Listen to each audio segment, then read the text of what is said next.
बाबा जी की प्यारी सात संगत जी, आप सभी को प्यार भरी राधा स्वामी जी। गुरु प्यारी सात संगत जी, आज की साखी में आपको पता चलेगा कि मनुष्य अपनी मृत्यु की जगह पर कैसे पहुंच जाता है। क्या इसमें कोई विधि का विधान होता है? अगर आप ये सब कुछ जानना चाहते हैं, इस कहानी को अंत तक जरूर सुनें। सात संगत जी, मनुष्य के जीवन में समय, परिस्थितियां और स्थान बड़ी भूमिका अदा करते हैं। कई बार तो जो कुछ भी घटित होना होता है, उसी के अनुरूप परिस्थितियां बनती चली जाती हैं।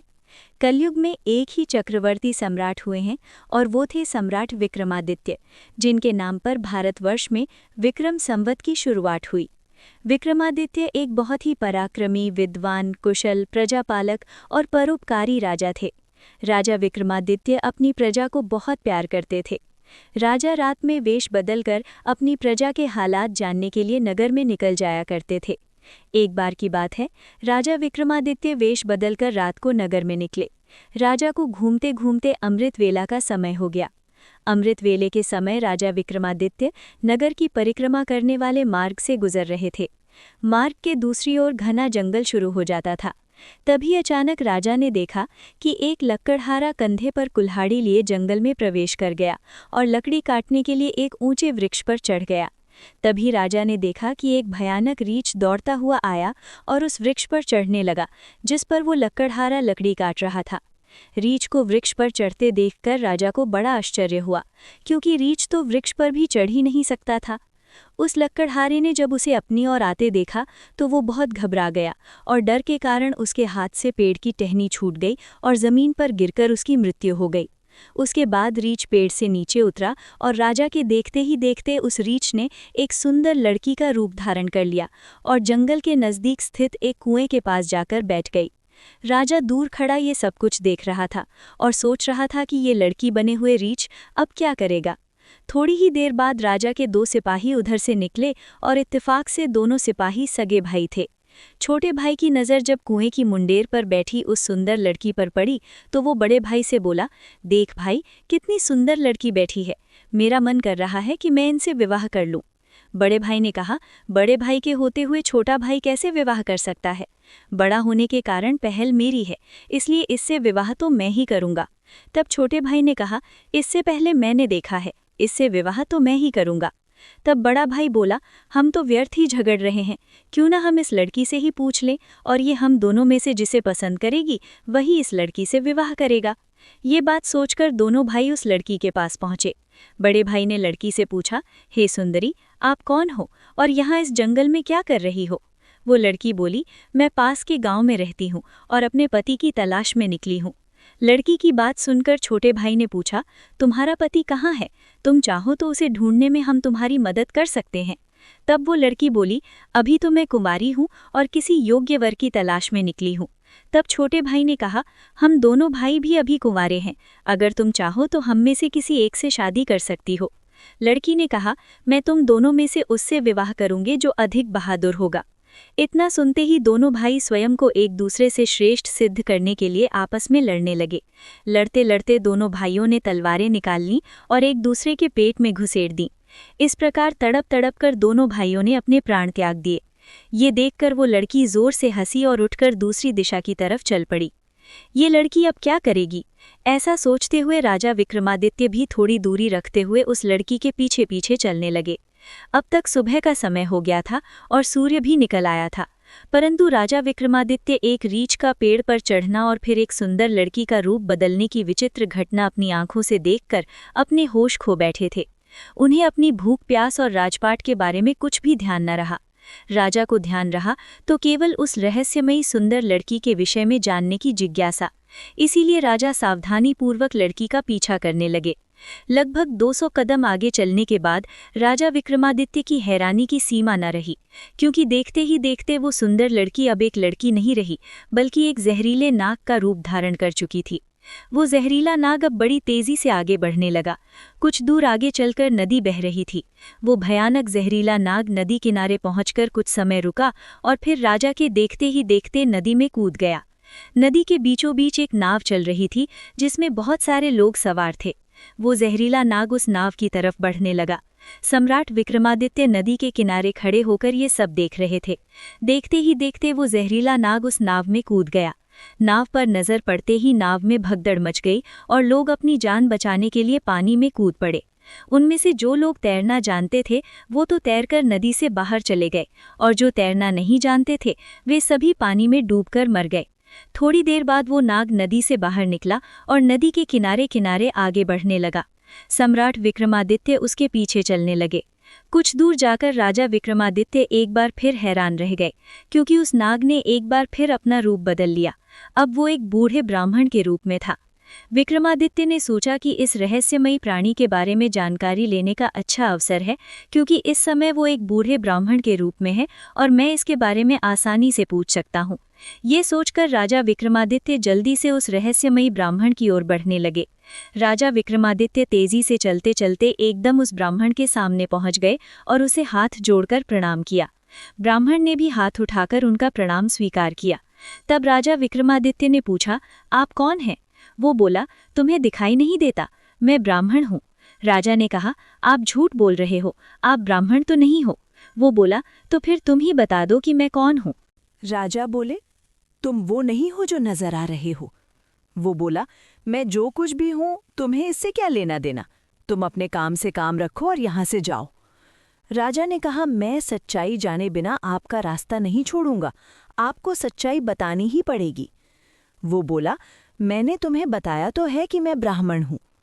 राजा बोले, आप मुझसे झूठ नहीं बोल सकते, मैं आपका तब से पीछा कर रहा हूं जब आप रिच बने हुए थे। उस समय आपने उस नौजवान लकड़हारे को मारा, फिर उसके बाद आप एक सुंदर लड़की बने और उन दोनों सिपाही भाइयों को एक दूसरे के हाथों मरवा दिया। फिर उसके बाद आपने एक जहरीले नाग का रूप धारण करके नदी में छलांग लगाई और नदी पार कर रही नाव में घुस गए। तुम्हारी दहशत के कारण नाव में सवार यात्रियों में भगदड़ मच गई और नाव पलट गई, जिसके कारण आधे यात्री नदी में डूबकर मर गए। अब आपने बूढ़े ब्राह्मण का रूप धारण किया हुआ है, अब सीधी तरह से सच सच बता दो कि आप कौन हो। वो बोला, यदि ना बताऊं तो? उसकी बात सुनकर राजा ने अपनी तलवार निकाल ली और बोले, तो फिर मरने के लिए तैयार हो जाओ। तुम नहीं जानते ये राजा विक्रमादित्य की नगरी है और मैं राजा का वफादार नौकर हूं। उस धर्मात्मा राजा की नगरी में तुम इतने लोगों की जान लेकर जीवित बचकर नहीं जा सकते, इसलिए मरने से पहले जल्दी से बता दो कि तुम कौन हो। राजा विक्रमादित्य की धमकी को सुनकर वो बूढ़ा ब्राह्मण जोर जोर से हंसने लगा और बोला, मैं जानता हूं कि ये महाप्रतापी सम्राट विक्रमादित्य की राजधानी है, और मैं ये भी जानता हूं कि तुम ही सम्राट विक्रमादित्य हो।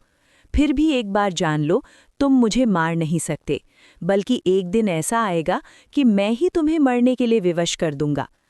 उसकी ये बात सुनकर राजा विक्रमादित्य सोचने लगे, जिसने इस वेश में भी मुझे पहचान लिया वो कोई छोटी मोटी हस्ती तो हो नहीं सकती।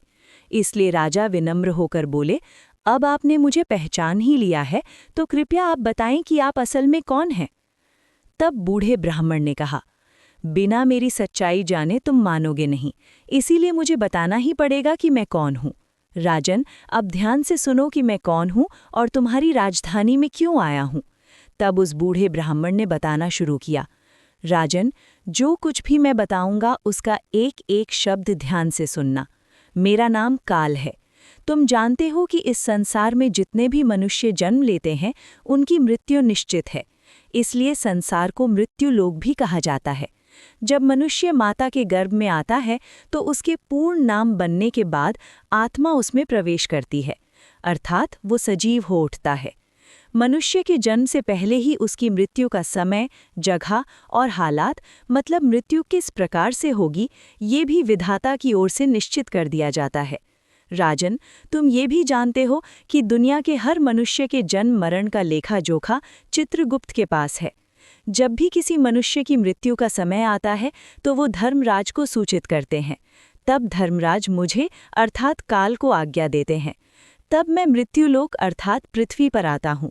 मुझे ये पता होता है कि किस समय, किस जगह पर और किस हालात में मृत्यु होगी। मैं उस मनुष्य को निश्चित समय पर उस निश्चित जगह पर लेकर जाता हूँ, अर्थात पहुँचा देता हूँ जहाँ पर उसकी मृत्यु लिखी होती है। मैं उस स्थान पर वैसी ही परिस्थितियां अर्थात हालात बना देता हूँ। उस लकड़हारे को मैंने नहीं मारा। राजा विक्रमादित्य बोले, तुम फिर झूठ बोल रहे हो। मैंने स्वयं अपनी आंखों से देखा है कि उस लकड़हारे की मृत्यु का कारण तुम ही थे। बूढ़े ब्राह्मण ने कहा, बेशक कारण मैं बना था, लेकिन सांसारिक लोग तो यही समझते हैं कि लकड़हारे की मृत्यु पेड़ से गिरकर पेड़ की टहनी टूटने के कारण हुई। फिर मुझे तो मृत्युदेव धर्मराज के आदेश का पालन करना ही पड़ता है। उस लकड़हारे की मृत्यु पेड़ से गिरने के कारण लिखी गई थी, इसलिए मैंने ऋच बनकर वैसी ही परिस्थिति पैदा कर दी। नहीं तो जरा सोचो, यदि असली आरा होता तो क्या कभी पेड़ पर चढ़ पाता? परंतु वो तो मैं था और मेरे लिए कुछ भी मुश्किल नहीं है। अब अगर उन सिपाही भाइयों की बात करें तो उनको भी मैंने नहीं मारा। उनकी मृत्यु एक दूसरे के हाथों लिखी हुई थी, इसलिए मुझे लड़की बनकर वैसे हालात पैदा करने पड़े। और नाव में सवार कुछ लोगों की मृत्यु पानी में डूबने से लिखी थी। इसके लिए मुझे भयानक नाग का रूप धारण करना पड़ा। ये कहकर बूढ़ा ब्राह्मण बोला, राजन, मुझे लगता है कि अब तो आप अच्छी तरह समझ गए होंगे कि मैं कौन हूँ और आपकी नगरी में क्यों आया हूँ, और ये भी समझ गए होंगे कि समय, स्थान और परिस्थिति का सांसारिक मनुष्य के जीवन में कितनी बड़ी भूमिका है।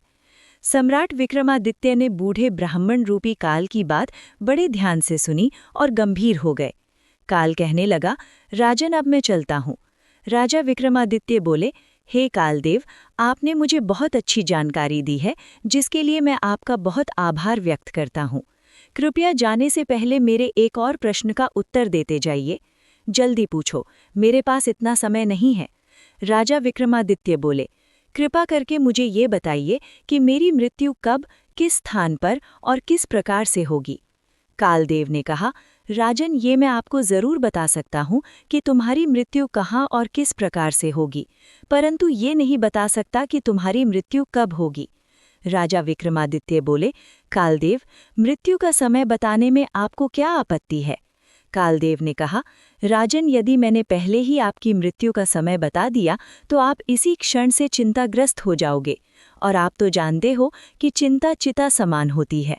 अभी तो आपको अपने शासनकाल में बहुत से अच्छे कार्य करने हैं। राजा विक्रमादित्य ने कहा, चलो समय ना सही, ये तो बता दो कि मेरी मृत्यु कहाँ और कैसे होगी। कालदेव ने कहा, राजन, तुम्हारी मृत्यु तुम्हारे ही महल में सीढ़ियों पर से पांव फिसलकर गिरने के कारण होगी।